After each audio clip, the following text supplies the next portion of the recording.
We're working away. Do you take with your running shoes or loafers? I take everything. Okay, how did I know? I knew that was honestly, coming. It drives Karen mad because I'm working a lot away because I'm training in the Lake District, and I've got well, today I took the cyclocross bike this time, and I've got a box which I call my adventure box, and it has everything in. I can do anything. I can go for a swim, I can go for a run, and I'm really bad at structured training, and I always have been. So I just need to know if the weather's bad, I can do this, and do that. So I'm doing training all the time, but my car's just maxed. I could have a double decker bus. Brilliant, brilliant. So that leads on to this one, which might be, you almost touched on it a little bit there. So, train alone or in a group? That's a really, really good question, because there's times I found it really useful having training partners. And somebody taught us years ago, said, you know, for triathlon, and you know, backs are fantastic, but for like towards the high end of triathlons, they said I should be swimming with the swimming club, biking with the bikers, and running with the running club. And you have people that you naturally then levitate to, and that's really good. But a lot of the time I train by myself. But for motivation, having to, you know, one person slightly faster than you is really good.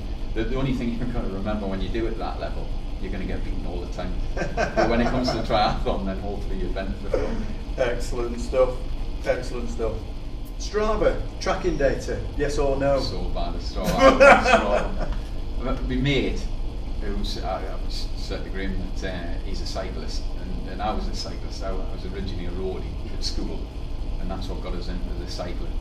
And I met up with him again, and we started cycling again, just through, he had some bad health, he had a heart attack, and went out with him, and he mentioned Strava. I'd never heard anything about this Strava, and he says, Paul, he says, yeah, I'm going to tell you about this Strava thing, because he knew what it was like.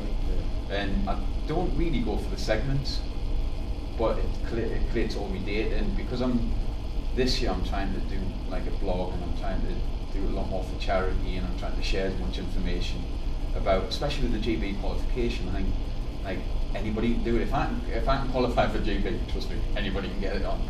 That's not true, by the way.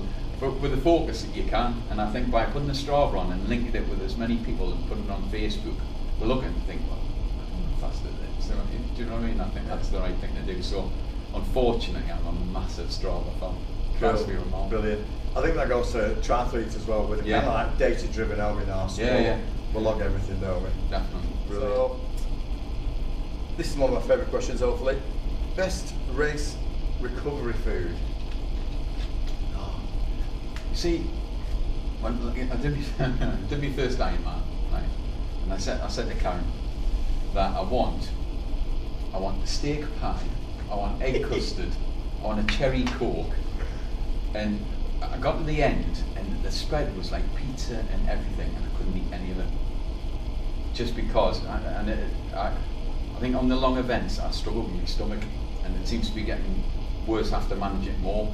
So straight after, I can't eat anything. I really, really struggle. It has to be, and during the events now, it's very, very plain stuff. But stodge, you do an event, honestly, where you know, afterwards, days afterwards, you feel as if you got a tapeworm. You just eat everything. Anything that's put in front of you, just eat. So it's stodge. It's like brilliant. Oh, that's great. Going on, keeping on a food thing. So, jelly babies or Haribos? Haribos. Yeah. And it gives you a bit of variety, and it's a bit Star mix. Yeah, a bit of all sorts, and just cram it in. So I don't even cherry pick. It just goes in. Just a handful. Yeah, absolutely. Brilliant.